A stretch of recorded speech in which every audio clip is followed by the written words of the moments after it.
अस्सलाम वालेकुम नाज़रीन, मैं हूं आपकी होस्ट टैनी शाह और आप देख रहे हैं पाक अलर्ट्स। और आज का दिन 9 फरवरी और हम सबसे पहले जो गैर हतमी गैर सरकारी नताइज हैं उसकी जानिब जाएंगे और उसके बाद जो तमाम तर सूरत हाल है उस पर बात करेंगे।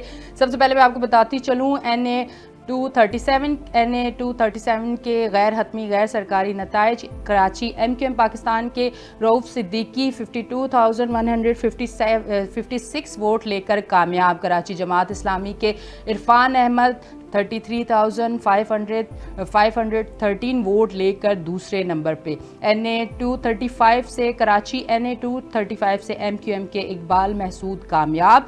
कराची MQM पाकिस्तान के इकबाल महसूद 18,542 वोट लेकर कामयाब। कराची आज़ाद उम्मीदवार सैफुर रहमान जो हैं, अगर उनकी बात की जाए तो 7,832 वोट लेकर दूसरे नंबर पे हैं। अच्छा जी, कराची NA 233 से MQM पाकिस्तान कामयाब। कराची MQM के जावेद हनीफ 50,457 वोट लेकर कामयाब हुए हैं जी। कराची तहरीक लब्बैक पाकिस्तान के 6,024 वोट लेकर दूसरे नंबर पर हैं। अच्छा जी, कराची NA 236 की बात करें जिससे MQM पाकिस्तान कामयाब है जी। कराची MQM पाकिस्तान के हसन साबिर जो हैं 42,819 वोट लेकर कामयाब। अब कराची जो आज़ाद उम्मीदवार हैं मोहम्मद आलमगीर खान 24,125 वोट लेकर दूसरे नंबर पर। कराची NA 250 से MQM पाकिस्तान कामयाब। MQM पाकिस्तान के फरहान चिश्ती जो हैं 49,228 वोट लेकर कामयाब। कराची जमात इस्लामी के हाफिज़ नईमुर रहमान जो हैं, अगर उनकी बात की जाए तो 42,689 वोट ले सके हैं जी। अच्छा, उससे आगे अगर हम चलें, कराची NA जो है 249 से MQM पाकिस्तान कामयाब। कराची MQM पाकिस्तान अहमद सलीम सिद्दीकी जो है 58,621 वोट लेकर कामयाब। कराची जमात इस्लामी 45,248 वोट लेकर दूसरे नंबर पर। अच्छा, उससे आगे हम चलें, उस पर बात करते हैं जी। NA 248 पे जो है MQM पाकिस्तान कामयाब है जी। अच्छा, इससे आगे अब मैं जा रही हूँ जी, NA 247 पे जाएंगे। NA 247 से जी MQM पाकिस्तान कामयाब है और इसके साथ जो है हम NA 245 की बात करते चले। NA 245 से MQM पाकिस्तान कामयाब है जी। MQM पाकिस्तान के सैयद हफीज़ जो है सैयद हफीज़ुद्दीन 52,123 वोट लेकर कामयाब। Karachi Peoples Party Sadiq Akbar 23,758 vote लेकर दूसरे नंबर पर। कराची NA 244 से MQM पाकिस्तान कामयाब। Karachi MQM doctor Farooq Sattar 54,267 vote लेकर कामयाब। कराची पीपल्स पार्टी 23,615 वोट लेकर दूसरे नंबर पर जी। ये सूरत हाल जो है ये आपको बताते चले। गैर हतमी गैर सरकारी नताइज जो है ये हमने आपके सामने रखे हैं और इस टाइम आपको बताती चलूँ कि मेरे साथ स्टूडियो में हमें ज्वाइन किया, हमारे साथ मौजूद है अब्दुल हसीब, सहाफ़ी भी हैं, तज्ज़ियाकार भी हैं। उनको मैं वेलकम करती हूँ अपने शो पे। अस्सलाम वालेकुम। वालेकुम सलाम। कैसे हैं हसीब? मैं बिल्कुल ठीक। अच्छा हसीब, आज की जो गैर हतमी गैर सरकारी नताइज है उस पर तो हम बात करें, वो भी मैंने जो आप स्टूडियो में आ चुके थे और आपने देखा भी। और इस टाइम जिस तरह की सूरत हाल है, आज 9 फरवरी और जो एक सूरत हाल है, खुशी की लहर भी नज़र आ रही, क्योंकि गैर हतमी और गैर सरकारी नताइज के बाद कुछ लोगों में आपको खुशी की लहर नज़र आएगी, कुछ लोगों में थोड़ा सा वो एक जो अफसोस है वो भी पाया जा रहा है। अभी थोड़ी देर पहले जो है कुछ आतिशबाजी होती हुई भी हमने अपने आस पास देखी, उस पर क्या कहना चाहेंगे? अच्छा, यानी देखें, सबसे पहली चीज़ तो ये कि कराची से आज़ाद उम्मीदवार जो कौमी असम्बली की नशस्तें हैं उस पर आज़ाद उम्मीदवार और MQM पाकिस्तान काफ़ी नुमाया तादाद में हमें नज़र आ रही है। सूबाई असम्बलियों की सीटों की अगर बात की जाए कराची में तो उसमें हमें पीपल्स पार्टी ही नज़र आ रही है, जीतती भी उभरती हुई, ठीक है। लेकिन अगर हम ओवरऑल देखा जाए तो मेरे पास अभी के ताज़े नताइज के मुताबिक कौमी असम्बली की नशस्तों पर टोटल आज़ाद उम्मीदवार जो हैं वो 91 हैं। 91 की तादाद है आज़ाद उम्मीदवारों की, ठीक है। मुस्लिम लीग नून 63 की तादाद है अभी तक की सूरत हाल के मुताबिक। ये टोटल अभी 265 में से 221 सीटों के नताइज हैं और उसमें से 63 सीटें मुस्लिम लीग नून के पास हैं। उसके अलावा अब आगे पीपल्स पार्टी की तरफ बढ़ें तो 50 नशिस्तें पीपल्स पार्टी के पास हैं और 11 नशिस्तें एमकेएम पाकिस्तान के पास हैं। जिसको हम फॉलो अप करें तो जमीयत उलमा इस्लाम मतलब फजलुर रहमान साहब की पार्टी वो 2 नशिस्तों पे है कौमी असम्बली में, और पीएमएल मरकजी पीएमएल नून मुस्लिम लीग मरकजी जो है वो 2 सीटों पे है, और मजीद दीगर जो पार्टियां हैं वो अभी जो एक दो सीटें हैं वो मजीद दीगर पार्टियों के पास हैं। लेकिन इस बार जैसे कि मैंने कल एक ट्रांसमिशन में मैं टीवी के ट्रांसमिशन में मैं बोल रहा था कि आज़ाद उम्मीदवार इस बार ज़्यादा होंगे, और आप देख सकते हैं कि आज़ाद उम्मीदवार इस बार मेरा एक अंदाज़ा कहता है कि आज़ाद उम्मीदवारों की तादाद 100 से ऊपर जाएगी, नून लीग 80 के करीब आकर रुकेगी, और पीपल्स पार्टी तकरीबन जो है वो 60-65 के दरमियान आकर यहाँ पर अपना फाइनल रिजल्ट में जो हतमी नताइज होंगे उसमें पीपल्स पार्टी 50 से 70 के दरमियान जैसे कि मैंने कहा था, और नून लीग 80 से 100 के दरमियान। आज़ाद उम्मीदवारों की तादाद ज़्यादा होगी जैसे कि मैंने आपको कहा था, और वो आप नताइज देख सकते हैं, हर तरफ नताइज चल रहे हैं जी। अच्छा ये हसीब, मैं एक बात ज़रूर आपसे पूछना चाहूँगी, यकीनन इस तरह के जो सहाफ़ी हजरात होते हैं, एंकर्स होते हैं, उनको कुछ इस तरह की चीज़ें आती रहती हैं, यकीनन आपको भी इस तरह के मैसेजेस आए होंगे, कॉल्स आई होंगी, क्योंकि आज इंटरनेट बहाल हो चुका है, तो आज इस तरह की कॉल्स और मैसेजेस आए होंगे कि कौन जीतेगा, कौन आगे जा रहा है, क्या है। थोड़ा सा इस पर हम बात करते हैं कि अवाम में ये भी एक चीज़ पाई जा रही है कि इस टाइम जो मैंने देखा है, आप यकीन करें जब मैं घर से आ रही थी तो वो थोड़ा सा ये हुआ कि रास्ते में मैं कुछ चीज़ें लाइन अप कर रही थी, तो वो जो ड्राइवर था उसे समझ आ गई कि ये जो है एक एंकर है, ये सहाफ़ी है, तो उसने मुझसे पूछा कि मुझे बताएं मैडम कि कौन सी पार्टी आगे जा रही है, कौन आएगा, क्या है। इस टाइम एक शशो पंच की सूरत हाल है, क्योंकि जिस तरह से रिज़ल्ट आगे की तरफ टाइम जा रहा है और रिज़ल्ट जो है वो इतना लेट होने की सूरत में जो है वो अवाम इस टाइम एक चीज़ जो है वो सोच भी रही है और परेशानी का शिकार भी है, वो लोगों से पूछ भी रहे हैं, और उन लोगों से ज़्यादा जो मीडिया पर्सन है उन लोगों से ज़्यादा पूछ रहे हैं। उस पर क्या कहेंगे? अच्छा देखें, यानी मेरे अंदाजे में अगर आप मुझसे वज़ीर आज़म के उम्मीदवार पूछें तो मेरा एक अंदाज़ा कहता है कि या तो आपके अगले वज़ीर आज़म बिलावल भुट्टो ज़रदारी होंगे या तो शहबाज शरीफ साहब होंगे। मुझे नवाज शरीफ साहब वज़ीर आज़म बनते हुए नहीं नज़र आ रहे, क्योंकि उसकी वजह यह है कि पीएम नून के मुताबिक अगर सादा अक्सरियत से वो जीतते हैं तो नवाज शरीफ साहब जो है वो वज़ीर आज़म बनेंगे, अगरचा सादा अक्सरियत से वो नहीं जीतते तो कहानी जाएगी मशावरती जो उनकी कमेटी, एपिक्स कमेटी कह सकते हैं आप उसको, या फिर मशावरती कमेटी कह लें उसको, तो वहाँ से मेरे अंदाजे में कि शहबाज शरीफ साहब का नाम जो है वो उभर के ऊपर आएगा, और शहबाज शरीफ साहब का नाम वो देंगे वज़ीर आज़म के लिए। लेकिन मोस्ट प्रोबेबली अभी चॉइस ये है कि मतलब जो हालात दिख रहे हैं, अगर आज़ाद उम्मीदवार पीपल्स पार्टी की हिमायत कर देते हैं तो आपके अगले वज़ीर आज़म बिलावल भुट्टो ज़रदारी साहब। अच्छा जी, कुछ ये गैर हतमी और गैर सरकारी नताइज जो हैं ये भी जो है वो अनाउंस करते चलते हैं जी। बात की जाए कराची ज़िला कोरंगी जो है उसकी बात की जाए तो 3 कौमी असम्बली और 7 सूबाई असम्बली की नशिस्तों का गैर हतमी नतीजा। कराची ज़िला कोरंगी की 3 कौमी असम्बली की नशिस्तों पर MQM पाकिस्तान कामयाब। अच्छा जी, इसी के साथ कराची NA 232 कोरंगी से MQM पाकिस्तान की आसिया इसहाक ने 88,260 जो है वोट लेकर सीट अपने नाम की। ठीक है जी, इसी के साथ आगे चलती हूँ जी। कराची NA 234 कोरंगी से MQM पाकिस्तान के उम्मीदवार आमिर मोइन पीरजादा जो है 73,687 वोट लेकर फातेह। अच्छा जी, उससे आगे चलते हैं जी। कराची ज़िला कोरंगी सूबाई असम्बली की 7 नशिस्तों पर 2 MQM Pakistan, 1 peoples party, 1 Jamaat Islami, जबकि 3 आज़ाद उम्मीदवार कामयाब हुए। इस पर क्या कहना चाहेंगे जी? साथ साथ रिजल्ट्स भी आ रहे हैं गैर सरकारी और गैर हतमी। अच्छा, ये तो आप देख रही हैं, लेकिन थोड़ी सी बात कर लेते हैं सूबाई हुकूमतों की जी। अच्छा, सूबाई हुकूमतों में अभी के हिसाब से सूबाई हुकूमतों का जो है मामला, उसके अंदर सिंध के अंदर जी पाकिस्तान पीपल्स पार्टी पार्लियामेंटेरियंस जी, जैसे कि हम सब जानते हैं कि लीड पे है और एक नुमाया लीड पर है। 80 नशिस्तें पाकिस्तान पीपल्स पार्टी पार्लियामेंटेरियंस के पास हैं। उसके बाद अगर उसको फॉलो अप कर रहे हैं कोई, तो वो है MQM पाकिस्तान 18 नशिस्तों के साथ, ठीक है। और फिर 14 जो है वो आज़ाद उम्मीदवार हैं, ठीक है। इसी के साथ अगर हम बात कर लें पंजाब असेंबली की, तो पंजाब असेंबली के अंदर 126 आज़ाद उम्मीदवार हैं, जो कि 126 नशिस्तों पे आगे और जीतते हुए नजर आ रहे हैं, ठीक है। उसको फॉलो अप करते हुए मुस्लिम लीग नून 122 सीटें।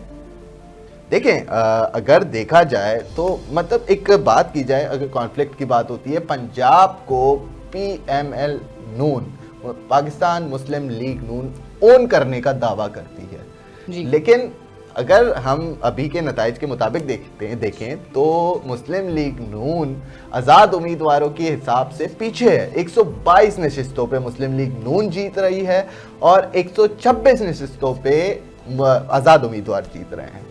उसके बाद अगर उसको हम फॉलो अप करें, हाँ, पीपल्स पार्टी का इस बार पंजाब में हमें कुछ ज़्यादा मैंडेट नज़र नहीं आ रहा। 10, सिर्फ और सिर्फ 10 नशिस्तों पे, यानी मतलब सिर्फ 10 नशिस्तें पंजाब में पीपल्स पार्टी के इस बार बहुत दावे थे जी, और निकालेंगे। अच्छा, इसी के साथ साथ जो अपडेट आती जा रही है, मैं थोड़ा सा वो भी फॉलो कर रही हूँ, क्योंकि आज जो है ना वो हमारा इंटरनेट बहाल हुआ है और हमारे जो अपडेट आ रही है वो हम साथ साथ जो है वो बताते जा रहे हैं। अच्छा जी, कराची ज़िला गरबी के नताइज से सबसे ज़्यादा जो है ताख़ीर का शिकार हुए हैं अब्दुल हसीब, उस पर हम बात भी करेंगे। हल्का NA 245 और हल्का NA 246 के नताइज हाल सामने ना आ सके।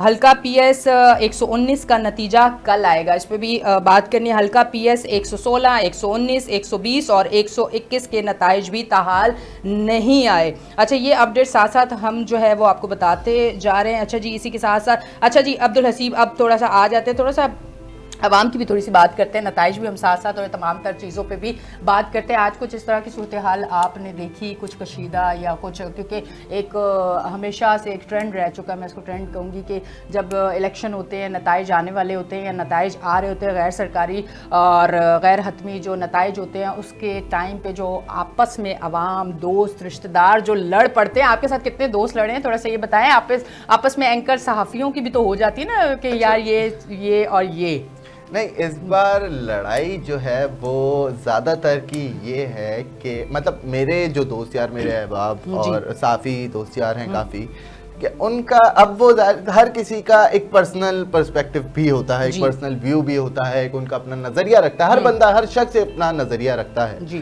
ठीक है। अच्छा, मेरे नज़रिए के मुताबिक मैंने कल एक तज्जिया जो दिया था, मुझे जो सूरत हाल नज़र आ रही थी अवाम के अंदर, आप निकलते हैं, निकल कर जाकर लोगों से मिलते हैं, आपका एक बहुत बड़ा सर्कल होता है। अगर पूरे दिन का हिसाब लगाया जाए तो आप 100-150 लोगों से मिलते हैं, उनसे बातचीत करते हैं।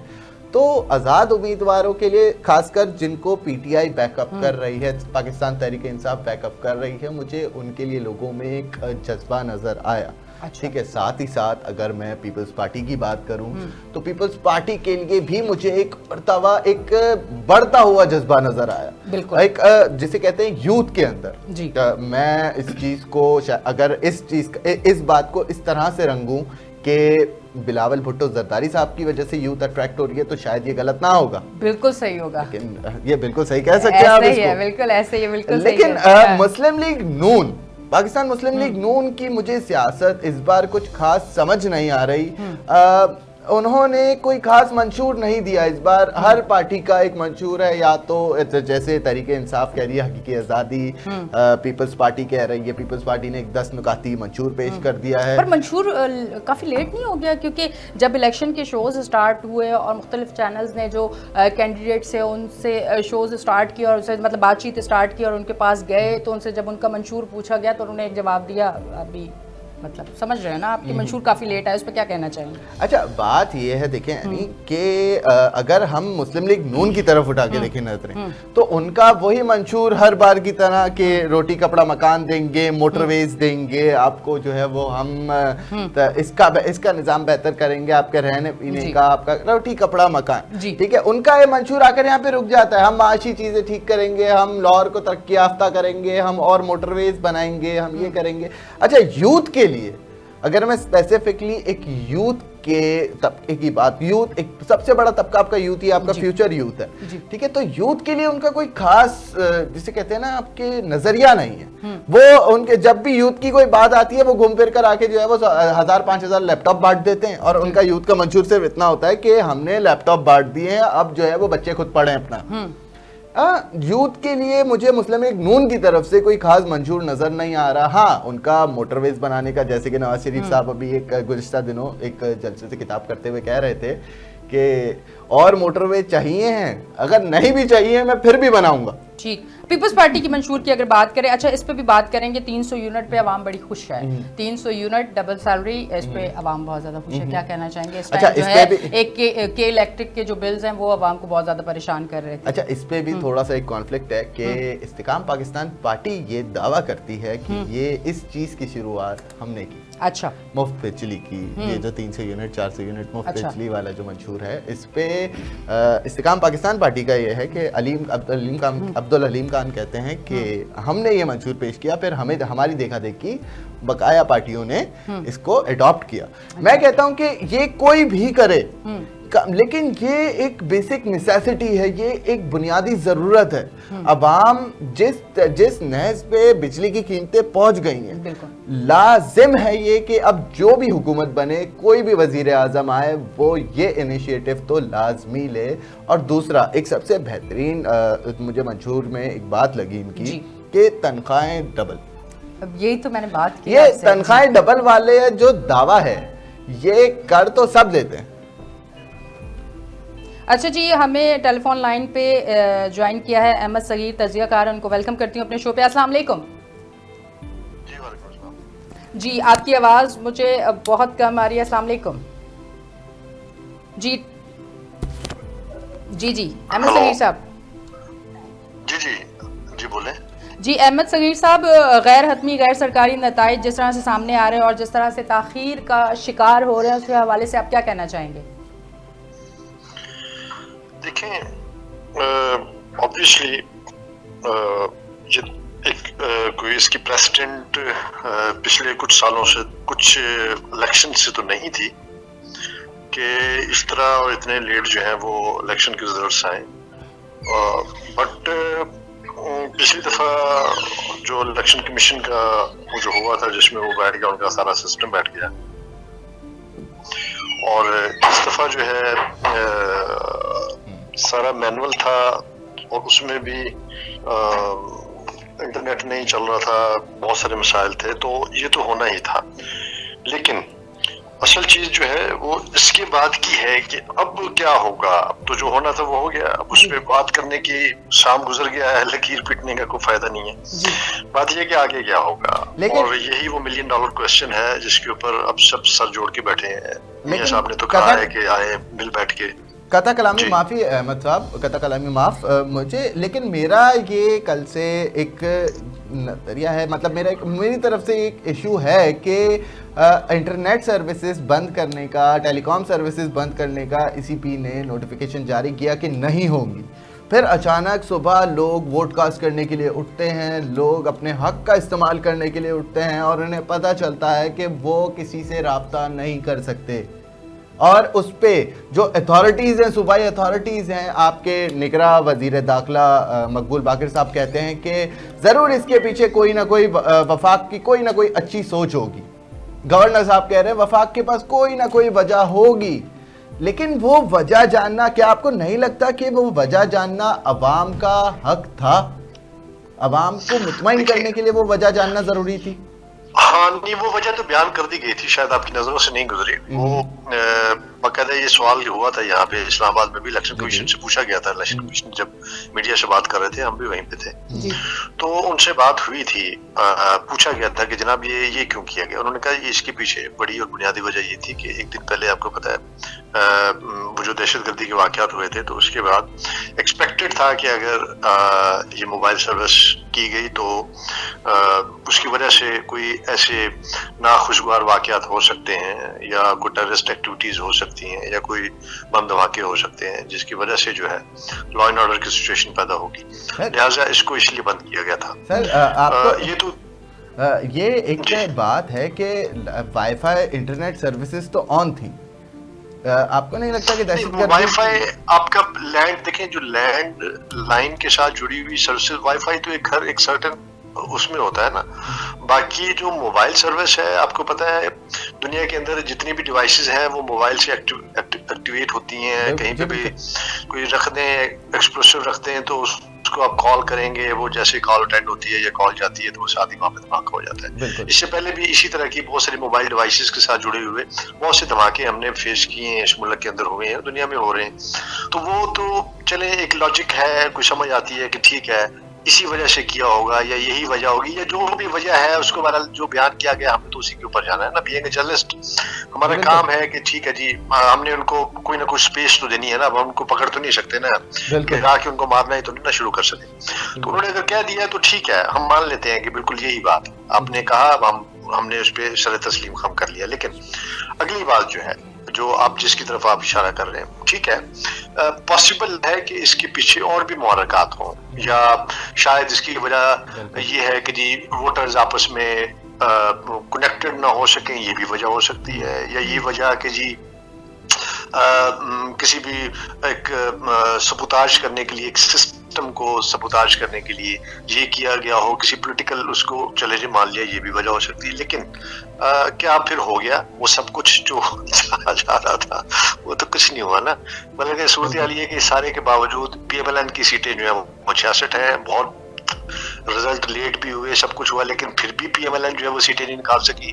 2 दिन तक उनको सांप सूंघा रहा, वो बिल्कुल खामोश थे, उनको खुद समझ नहीं आ रही थी वो क्या कहें, वो इन है कि आउट है, अंदर है कि बाहर है, कहाँ है कहाँ नहीं है, जमीन पे है आसमान पे है। जी अहमद सगीर साहब, इस पे भी थोड़ा सा बात करें कि 2024 के इलेक्शन में सबसे ज्यादा आजाद उम्मीदवार देखे गए, इस पे जरा बात कीजिएगा। देखिए, ये आजाद उम्मीदवार तो वो हैं जिनके पास अपना इंतखाबी निशान नहीं था और उनको फिर बहुत सारे और इंतखाबी निशानात जो है वो अलॉट हुए, इसलिए ये अपने आप को इनको आज़ाद हम कहते हैं। लेकिन ये आज़ाद नहीं है, ये तो PTI सपोर्टेड है, मेजॉरिटी ज्यादातर इनमें से जो है। लेकिन इसका मतलब ये भी नहीं है कि ये सारे के सारे जो है ये PTI सपोर्टेड है, इनमें से कुछ ऐसे भी हैं जो वाकई आज़ाद थे, लेकिन मेजॉरिटी इनमें से जो है वो PTI सपोर्टेड है। जो 100 के करीब जो है वो जो लोग हैं, उनमें से एक फिगर है ऐसा भी है कि जो रियल आज़ाद, चूंकि पाकिस्तान के अंदर आज़ाद जीतने का एक रुझान है, एक टेंडेंसी है हमारे इलेक्शंस के अंदर, हमें हमेशा जो है वो आज़ाद एक नजर आता है। और वो आज़ाद जो है वो इसीलिए होते हैं कि वो बाद में किसी भी पार्टी में चले जाएं, चूंकि आपके मुल्क के अंदर एक कानून मौजूद है फ्लोर क्रॉसिंग का और हॉर्स ट्रेडिंग का, जिसके तहत ये कि किसी पॉलिटिकल पार्टी के लोग किसी और पॉलिटिकल पार्टी के किसी भी कैंडिडेट को जो प्राइम मिनिस्टरशिप के लिए या वज़ीर का उम्मीदवार होगा उसको वोट नहीं दे सकते, आप अपने फ्लोर को क्रॉस नहीं कर सकते। लिहाजा अगर करते हैं तो उसके ऊपर आपके ऊपर हद लागू होगी और आपको कॉन्स्टिट्यूशनली जो है आपको पनिशमेंट दी जाएगी, आपसे सीट ले ली जाती है, आपको दोबारा इलेक्शन में जाना पड़ता है और फिर पता नहीं कि आप जीतते हैं कि नहीं जीतते। अच्छा अहमद सगीर साहब, ये जी आप कंटिन्यू करें, सॉरी। जी अहमद सगीर साहब, जी आप कंटिन्यू करें। नहीं, मैं थोड़ा सा दूसरी तरफ में आपका रुख ले जाना चाह रहा था, आप कंटिन्यू करें। नहीं आप ले जाइए रुख, मैं किसी तरफ भी रुख लेके जाने सहाफी जिस रुख पे आप लेके जाए सहाफी चले जाते हैं, पर उनका अपना रुख मजबूत रहता है। बिल्कुल ऐसा ही है। अच्छा अहमद सगीर साहब, वज़ीर आज़म किसको देख रहे हैं आप? ओहो, अब बताए रुख चेंज हो गया। देखिए ये सवाल है। अच्छा देखिए, इसमें इस वक्त शायद बाकी मीडिया जिस तरह से देख रहा है हम भी उस तरह देखने की कोशिश कर रहे हैं, लेकिन नजर नहीं आ रहा। मसलन आप देखें कि जरदारी साहब, आसिफ अली जरदारी साहब जो है वो बादशाह हैं हुकूमत बनाने के और हुकूमत गिराने के। आप इनको हल्का नहीं ले सकते। इस वक्त पार्टी पोजीशन अगर देखी जाए तो PTI पीपल्स पार्टी जो है वो सेकंड लार्जेस्ट पार्टी है पार्लियामेंट के अंदर जी। 50+ सीट्स के साथ जो है। अभी उनके 2 कबूल साहब भी जीत गए, उनका भी अभी रिजल्ट आया है और 1-2 लोग और भी जीते हैं, तो वो डाल लें तो उनकी अच्छी सीटें और भी बन जाती हैं। फिर इसी तरह जो है नून लीग पहले नंबर पे है, दूसरे नंबर पे ये, बाकी आज़ाद है। चूंकि उनके पास पार्टी का वो नहीं है, PTI का हम कह सकते हैं बट ये कि उनका पार्टी पोजीशनिंग में वो नहीं फॉल कर रहे। अभी जब मियां साहब अनाउंस कर रहे थे, जब थोड़ी देर पहले वो बात कर रहे थे अपने लोगों से और मीडिया से और बाकी सबसे, तो उसके अंदर एक इंडिया दिया उन्होंने कि हमें कुछ आजाद लोगों के भी जो है वो सपोर्ट हासिल है, और ये बात उनकी बेटी भी एक दो जगहों पे जो है वो कह चुकी हैं। तो इसका मतलब है कि आजाद का उनके ज़हन में कोई है एक फिगर कि जी 20, 25, 30 ऐसे लोग हैं जो उधर जा सकते हैं। अच्छा, ये वो लोग होते हैं, ये ज़हन में रखें, जो हमेशा पैसे के लिए जाते हैं, जिनको आप वजारत की या आप उनको सफारत की या आप उनको कोई भी ऐसा झांसा देते हैं या आप उनके साथ कोई डील मारते हैं और पैसा लेके रुआ जाते हैं। तो इनको शायद मियां साहब ये भूल रहे हैं कि डील का मास्टर यहाँ पे वो आसिफ अली जरदारी है। अगर मियां साहब डील कर सकते हैं तो डील आसिफ अली जरदारी भी कर सकते हैं। तो पीपल्स पार्टी अगर कल को गवर्नमेंट बना जाती है इंडिपेंडेंट्स के साथ, या वो पीटीआई और पीपल्स पार्टी अगर मिलके कोई इस तरह का सेटअप कर लेते हैं, वो इशारा कर देते हैं ठीक है हम आपको करने नहीं देंगे आप जाएं, तो फिर इनको किसी और की जरूरत नहीं पड़ती। 20-21 के करीब इनके साथ एमक्यूएम है, वो भी आ जाएगी। पहले भी आपको याद होगा जो इलेक्शन जो हुए थे जरदारी साहब परवेज मुशर्रफ के बाद जो फौरी तौर पे जो इलेक्शन हुए थे 2008 में, तो उसके बाद जो है इनका बड़ा अच्छा रोमांटिक सा एक रिलेशनशिप रहा है एमकेएम का और पीपल्स पार्टी का, जिसमें आपको याद होगा रहमान मलिक साहब कभी 90 के अंदर होते थे, कभी बाहर होते थे, कभी एमकेएम गवर्नमेंट में होती थी, कभी गवर्नमेंट से बाहर होती थी। तो इनका लेकिन एक रोमांटिक रिलेशनशिप है, दोनों का पॉलिटिकल रोमांस चलता है इनका। बिल्कुल। मुझे ये लग रहा है कि जरदारी साहब भी कोशिश करेंगे कि वो अगर कुछ, चूंकि मौलाना फजल रहमान भी उनके साथ उनके अलाई भी रहे हैं और कश्मीर कमेटी के चेयरमैन भी रहे हैं उनके ज़माने में जब उनके पास गवर्नमेंट थी, और नून लीग जैसे भी है 2 हुकूमतें ले चुकी है 14 महीने ये वाले, उससे पहले भी। तो पीपल्स पार्टी तो बेचारे बड़े अरसे से फेडरल गवर्नमेंट से बाहर है, उस तरह से उनको वो शेयर नहीं मिला वजारत उज़्मा का। तो ऐन मुमकिन है आपका जो क्वेश्चन है कि अगर मियां साहब की बजाय सरदारी साहब थोड़ी सी तेजी दिखाई तो शायद ये गवर्नमेंट बना जाए। ठीक है जी, अब थोड़ा सा नवाब शाह के हसीब में आती हूँ। थोड़ा नवाब शाह, आम इंतखाबात 2024 पीपल्स पार्टी का नाकाबिले तस्खीर किला बरकरार 6 की 6 नशिस्तें पीपल्स पार्टी के नाम। शहीद बेनज़ीर आबाद की 2 कौमी और 4 सूबाई असम्बली की नशिस्तों पर पीपल्स पार्टी ने मार्का सर कर लिया। मुफाहमत के बादशाह की आबाई शहर में पीपल्स पार्टी का राज बरकरार। गैर सरकारी गैर हतमी ये जो नताइज है हमारे पास, हम आपके सामने लेके आ रहे हैं। अच्छा, थोड़ा सा इस पे भी थोड़ी सी बात करें ना कि हसीब, जो मैंने अभी आपसे थोड़ी सी देर पहले बात की थी, थोड़ा सा अहमद सगीर से भी हम इस पे बात करते हैं कि अवाम इस टाइम जितनी मुश्किलात में है, फिर उसके बाद जब एक बिलावल साहब ने बताया कि भाई 300 यूनिट जो है वो आपको फ्री दिए जाएंगे और उसके अलावा डबल तनख्वाहें और इस तरह की चीज़ें, तो आप उस चीज़ को किस तरह से देखते हैं? देखिए, हमेशा यही होता है, पीपल्स पार्टी के दौर में जब भी ये आई है जी, इन्होंने आके लोगों के लिए बड़ा काम किया है, इसमें कोई शक नहीं है। ये एक मेहनतकश और अवाम दोस्त बजट लाने की कोशिश करते हैं और रिलीफ देते हैं। गवर्नमेंट मुलाजमीन को हमेशा से रिलीफ इनकी दौर में मिलता रहा है। ये जब पहले आए थे, इनके 2 वज़ीर आज़म चेंज हुए थे, आपको याद होगा, पहले गिलानी साहब थे और फिर राजा परवेज़ अशरफ साहब आए। तो दोनों वज़ीर आज़म ने आके अपने अपने बजट के अंदर गवर्नमेंट मुलाजमीन को बहुत ज़्यादा रिलीफ दिया था।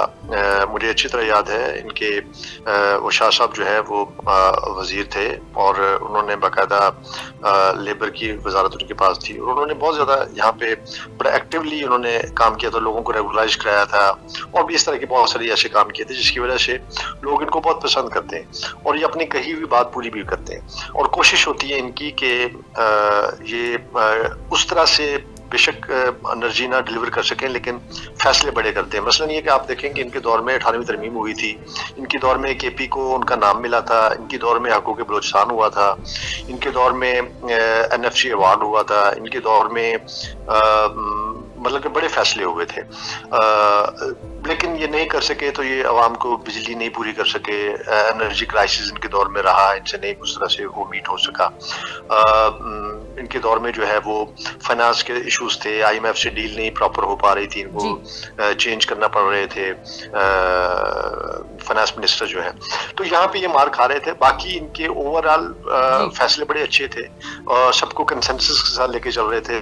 बार बार जो है इनके जमाने में उन्होंने बड़ी बड़ी इन हाउस सेशंस कराए थे, तो ये सब कुछ इनके क्रेडिट पे जाता है। कभी कैश नहीं करवा सकी पीपल्स पार्टी, इनकी बदकिस्मती है, लेकिन ये बहरहाल काम करते रहे हैं। अहमद सगीर साहब, एक मैं आपसे करेंगे? जरूर विजन सवाल उस- पूछना चाहूंगी। एक माजरत के साथ टाइम की थोड़ी सी कमी है, तो इसलिए मैं आपसे एक सवाल अब्दुल हसीब आपकी इजाज़त से पूछूंगी कि मुझे ये बताइएगा कि बिलावल भुट्टो जरदारी साहब ने जो है अपनी तकरीर में कहा कि मैं अगर इक़्तिदार में आ जाता हूं तो जो सियासी कैदी हैं उनको जो है मैं ज़रूर ऑर्डर करूंगा और वो उनको रिलीज़ करवाऊंगा। इसके बाद क्या पीटीआई के जो वोटर्स हैं उनके दिल में एक सॉफ्ट कॉर्नर जो है वो पीपल्स पार्टी के लिए आया? इसको आप किस तरह से देखते हैं?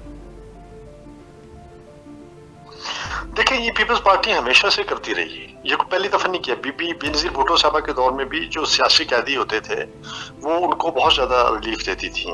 मासूम है जो हाई प्रोफाइल कैदी हैं जिनके पीछे जो है वो और मामलात हैं, उनके अलावा जो निचले लेवल के उनको छोड़ भी दिया जाता था, उनको बहुत ज्यादा रिलीफ मिलता था। ये पीपल्स पार्टी का पुराना इनका वो है, चूंकि इन्होंने खुद कैद व बंद की सोबतें बर्दाश्त की हुई है, इनको अंदाजा है इस बात का कि कैद में रह के लोगों के ऊपर क्या गुजरती है। जरदारी साहब ने खुद भी बहुत अर्सा तक जो है आपको पता है कि वो या जेल में रहते थे या इक़्तिदार में रहते थे, तो उनको उन्होंने काफी इन्होंने सहा है। और इस सारे खानदान ने, ये शहीदों की पार्टी भी है और जेल के अंदर कैदियों की पार्टी भी है। इसका मतलब है कि बीबी आपने जिस तरह से कहा, बीबी शहीद जो हैं उन्होंने भी यही किया कि जो सियासी कैदी थे और उनके दौर में भी वो उनको रिलीज करती थी, और वही चीज अगर उनका अक्स जो है अब हम अगर देखें तो वो बिलावल भुट्टो जरदारी में नजर आ रहा है। इमरान खान को छोड़ देंगे, हाँ, लेकिन इमरान खान देखिए, मैं वही कह रहा हूँ कि हाई प्रोफाइल केसेस के अलावा हाई प्रोफाइल केसेस कौन है? इमरान खान साहब। लेकिन अगर पीटीआई के निचले लेवल के आम लोग बेचारे कारकुनान बंद हैं तो वो तो छूट जाएंगे, लेकिन ऐसा मुमकिन नहीं है कि ऊपर खान साहब को भी रिलीफ मिले। खान साहब को जिन अदालतों ने जिस तरह की सजाएं दी हैं वो अल्टीमेटली उनको उन्हीं अदालतों में, हाँ, ये जरूर करेगी पीपल्स पार्टी, जो मुझे लगता है वो ये है कि खान साहब को जेल के अंदर सहूलतें मिल जाएंगी। खान साहब को जो है, अगर पीपल्स पार्टी आती है, और खान साहब को वो सारी चीजें जो वो एक्सपेक्ट कर रहे हैं कि शायद नून लीग दे और नून लीग नहीं देगी, वो उनको पीपल्स पार्टी से मुमकिन है कि उसको मिल जाए। उनको उनकी बीवी से भी मिलने की इजाजत होगी, उनको हो सकता है कि हाउस अरेस्ट कर दें, जेल से निकाल के उनको घर के अंदर बंद कर दें, उस तरह की बहुत सारी चीजें हो सकती हैं। लेकिन अगर नून लीग आ जाती तो फिर बहुत मुश्किल है। फिर शायद चूंकि उनको, वो भी जेल में रहे हैं, उनको इन्होंने मारा है, तो वो कहते हैं कि हम इनको छोड़ेंगे। ठीक है जी, बहुत बहुत शुक्रिया। अहमद सगीर साहब हमारे साथ टेलीफोन लाइन पे मौजूद थे, और हसीब टाइम की कमी की वजह से बहुत सारे सवाल जो हैं वो आपके दिल में, आपके जुबान पे आते आते वो वापस चले गए, क्योंकि टाइम की जो एक कमी है वो आपको पता है कि वो होती है। और फिर उसके बाद कुछ कहना चाहेंगे आप? कुछ कहना चाहेंगे आप? अच्छा एनी, देखिए, बात ये है कि अब हमें देखना ये है कि यहाँ पे पीटीआई अगर अपने उम्मीदवारों को पीपल्स पार्टी को सपोर्ट करने का कहती है तो देखना ये है कि फिर इमरान खान साहब को किस तरह से रिलीफ दिया जाता है पीपल्स पार्टी की हुकूमत जी। अच्छा, सबसे बड़ा एक सवालिया निशान यहाँ पर ये बन रहा है। दूसरा ये कि क्या पीपल्स पार्टी को इमरान खान साहब का सपोर्ट हासिल होगा? तीसरा देखना ये है कि जिस तरह का जो मेरा एक अंदाजा है, मैं कल से कहता आ रहा हूँ कि 80 से 100 सीटें सादा अक्सरियत अगर तो नवाज शरीफ को नहीं मिलती, मुस्लिम लीग नून नहीं निकाल पाती जी, तो फिर वजीर आजम अगर, और इस तरफ दूसरी तरफ ये डील भी नहीं हो पाती आजाद उम्मीदवारों वाली जी, तो फिर पीपल्स पार्टी क्या करेगी? और मुस्लिम लीग नून अगर सादा अक्सरियत हासिल कर लेती है जी, तो वजीर आजम फिर कौन होंगे? सादा अक्सरियत नहीं हासिल करती तो फिर कौन होंगे? नवाज शरीफ साहब का मेरा एक अंदाजा, और मेरी एक सिक्स सेंस एक हर इंसान की होती है, तो मेरी एक सिक्स सेंस कह रही है कि नवाज शरीफ साहब इस बार के वजीर आजम नहीं होंगे। ठीक है जी, आपने प्रेडिक्शन कर लिया, आपकी छठी हिस्स जो है वो आपको ये बता रही है। अच्छा जी, मेरी छठी हिस्स ये बता रही है कि मैं कुछ अल्फाज जो है वो अदा कर लूँ आपकी इजाज़त के साथ। अच्छा जी, फाइनल रिजल्ट्स हसीब अब आएंगे, और हम क्योंकि ब्रेक लेंगे, और ब्रेक के बाद हम तब आएंगे जब फाइनल रिजल्ट्स आएंगे, और फाइनल रिजल्ट्स के साथ हम आपके सामने हाजिर होंगे। पर तब तक के लिए हम लेंगे एक ब्रेक, फिर मिलते हैं ब्रेक के बाद।